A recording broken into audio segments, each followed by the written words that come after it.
আসসালামু আলাইকুম। আলহামদুলিল্লাহ, প্রতি বছরের ন্যায় এবারও রমজান মাসের প্রথম রোজায় আমাদের পাড়ার সমস্ত যুবক ছেলেরা আমরা ইফতারির আয়োজন করেছি।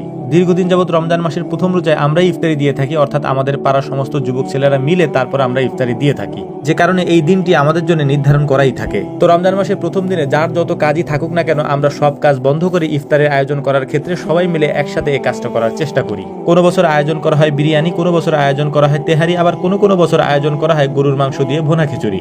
যেহেতু আমরা গ্রামে বসবাস করি, তাই আমাদের এখানকার মানুষের পছন্দের তালিকায় বিরিয়ানি এবং তেহারির বদলে ভুনা খিচুড়িটাই বেশি প্রাধান্য পায়। আর ইফতারির সময় সেই ভুনা খিচুড়ি যদি হয় গরুর মাংস দিয়ে, তাহলে তো কোনো কথাই নেই। আলহামদুলিল্লাহ, এটা আমাদের জন্য বেস্ট। আমাদের জন্য বেস্ট বললে একটুখানি ভুল হবে, এর কারণ হচ্ছে এটা আমাদের থেকে মুরব্বীদের অনেক বেশি প্রিয় একটা খাবার। তো যাই হোক, এক বছর পর যেহেতু রোজা আসে, তাই প্রথম রোজায় সবাই একটু টুকটাক ক্লান্ত থাকে। তো কাজ করতে করতে সবাই একটু ক্লান্ত, এবং যেহেতু আমরা রোদের মধ্যে রান্নাবান্না করতেছিলাম, সবার একটু ক্লান্তি চলে আসবে, এটাই স্বাভাবিক। তো একটু কাজ ভাগ করে সবাই মিলে করার চেষ্টা করতেছিলাম। আলহামদুলিল্লাহ, অল্প সময়ের মধ্যে আমাদের এই কাজগুলি কমপ্লিট হয়ে গিয়েছে। যদিও আমরা প্রতি বছরের ন্যায় এবছর অত বড় করে আয়োজন করতে পারিনি, কারণ রমজান মাস আসার মাত্র কয়েকদিন আগেই আমরা আমাদের এখানে মাহফিলের আয়োজন করেছিলাম, তাই খরচের পরিমাণটা আমাদের তখন একটু বেশি হয়ে যাওয়ার কারণে এবার আমরা অতটা এফোর্ট দিতে পারিনি। ইনশাআল্লাহ আগামী বছর এটা আমরা আরো বড় করে করার চেষ্টা করব। তো খিচুড়ি রান্না করার ক্ষেত্রে অনেক ভুল ত্রুটি আমাদের থাকতে পারে, তবে দিন শেষে খিচুড়িটা অনেক ভালোই হয় আলহামদুলিল্লাহ। রান্না প্রায় শেষ হওয়ার পথে, এখন আমরা এটাকে নামিয়ে রাখবো। নামিয়ে রেখে আমরা ইফতারির বাকি আয়োজনগুলি সারার চেষ্টা করব।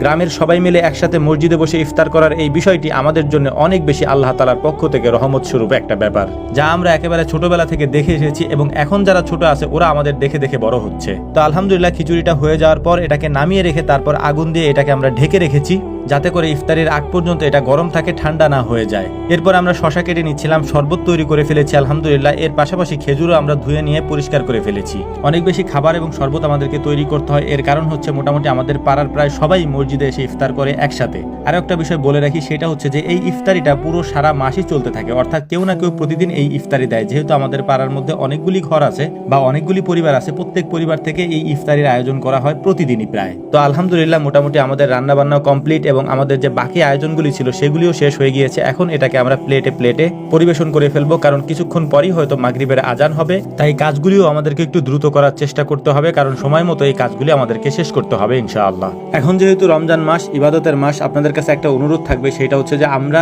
বলেছিলাম যে 9টা থেকে 10টা আমাদেরকে ফোন দেওয়া যাবে খামারের সমস্ত বিষয় নিয়ে আলাপ আলোচনা করার জন্য, বা আপনাদের গরুর খামারিদের যে সমস্যাগুলি হয়, বা আমাদের থেকে অনেকে কোয়েল পাখি বা ঘি এইসব বিষয় অর্ডার করতে চান, সে বিষয় নিয়ে কথা বলার জন্য অনেকে আমাদেরকে ফোন দেন। আপনাদের কাছে একটা অনুরোধ করবো বা আবদার বলতে পারেন, যেহেতু সারাদিন আমরা কাজ করি, এর পাশাপাশি যেহেতু রোজার দিন, আপনাদের কাছে অনুরোধটা হলো আপনারা 9টা থেকে 10টা এই টাইমের পরে বা আগে আর কল দিবেন না। এটা আপনাদের কাছে আমার আবদার থাকবে বা অনুরোধ থাকবে, কারণ আমাদেরকে যেহেতু কাজ করতে হয়, কাজের পাশাপাশি আপনাদেরকে 9টা থেকে 10টা আমাদেরকে টানা কথা বলতে হয়। হয়তো আপনি একজন ফোন দেন, কিন্তু আমার টানা 1 ঘন্টা কথা বলতে হয়। তো এই 1 ঘন্টা পরেও যদি কল দেন, তাহলে হচ্ছে আমার পক্ষে সম্ভব হয় না কথা বলাটা, কারণ আমিও তো একটা মানুষ ভাই। যেহেতু আপনারা আমাদের একটা পরিবারের মতো, তাই আপনাদেরকে কথাগুলি অনুরোধ করে আবদার করে বলে রাখলাম। ইনশাআল্লাহ এটা আপনারা মানার চেষ্টা করবেন। তো যাই হোক, এদিকে ইফতারির সময় হয়ে গিয়েছে। আমরা একটা কলার পাতার মধ্যে ভুনা খিচুড়িটা নিয়ে তারপর আমাদের ইফতার সেরে নিলাম। আমাদের জন্য দোয়া করবেন। আসসালামু আলাইকুম ওয়া রাহমাতুল্লাহ।